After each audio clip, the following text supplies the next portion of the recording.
This headboard looks like solid wood, but it's actually MDF. In this video, I'm showing you exactly how I refinished it from start to finish. If you're painting MDF furniture and want it to look factory finished, this tutorial is for you. I'm starting by getting this piece set up in a way where it will be easy to work on. Easier said than done. Luckily, my 9-year-old daughter was there to save the day for me.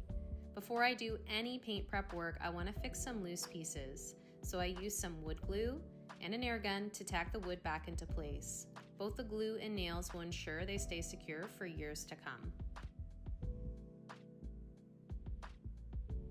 Next, I use wood filler to fill in the holes made by the nail gun. Then I prep for paint. Because this headboard was previously painted MDF, I only need to scuff sand the piece. This means use a medium fine grit sandpaper, like 120 grit, and sand down the existing paint areas to make them smooth, but still grippy enough for the new paint to stick to. There was an existing thick orange peel looking paint finish, so I really needed to make sure I sanded this piece down enough to remove that, but not too much that I would be breaking the coating on the MDF.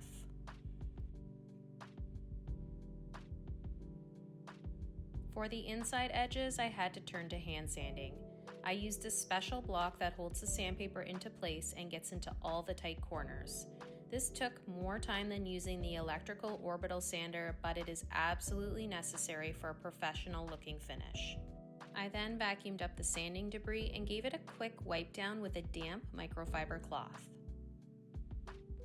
I got some primer loaded into my spray gun. I'm using Zinsser Bullseye 123 primer for all surfaces. This is a water-based primer that blocks any stains, odors, and is mold and mildew resistant. I did have to water it down for my paint gun, but it sprays on nice and smooth. Once the primer dries, I use 320 grit extra fine sandpaper on a drywall hand sander. This ensures the primer finish is perfectly smooth before moving on to the first coat of paint.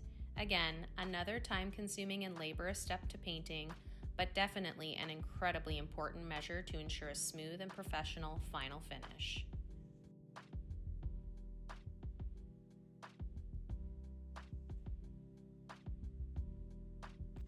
Now on to the fun part, the final paint color. My client chose the color Ballet White, which I picked up at my local Benjamin Moore in their cabinet coat, which is their cabinet and furniture paint. The lowest sheen available is satin, which is still a relatively flat looking color, but it doesn't scuff easily and it's very easy to clean. I then take my time spraying this beautiful off-white color on. I am using my Wagner Flexio 2500 handheld paint sprayer. It is for fine finishing projects like furniture. It's super user-friendly and priced so well that you should add it to your collection of must-haves in your home. After the paint dries, I apply some wood filler on any dents, scratches, or gaps and sand the entire piece down again with 320 grit sandpaper. And on to the second coat. I often do a third and final coat as I like to build my paint with many thin layers. A third coat is especially needed if you are painting a darker color and used a white primer, but you can tint your primer gray to save you from potentially having to do this additional coat. This is me painting in real time, so you get an idea of what it really looks like. Spraying back and forth, slightly overlapping your last pass. The goal is a thin layer of paint. Too much paint and you won't achieve that professional finish, it will just look goopy.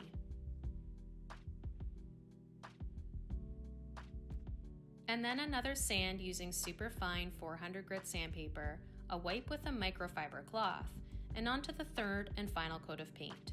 This is the part people usually don't know. A smooth, professional paint finish doesn't come from just one coat of paint. It comes from proper prep, multiple steps, and patience at every stage. Each layer, each sand, and each detail is what creates a finish that lasts and actually looks factory made. Here's the paint finish before, and here's the paint finish after. If this video helped you, please give it a like, subscribe to the channel, and follow along for more real-world furniture refinishing projects and tutorials. Thanks so much for watching, and I'll see you in the next one.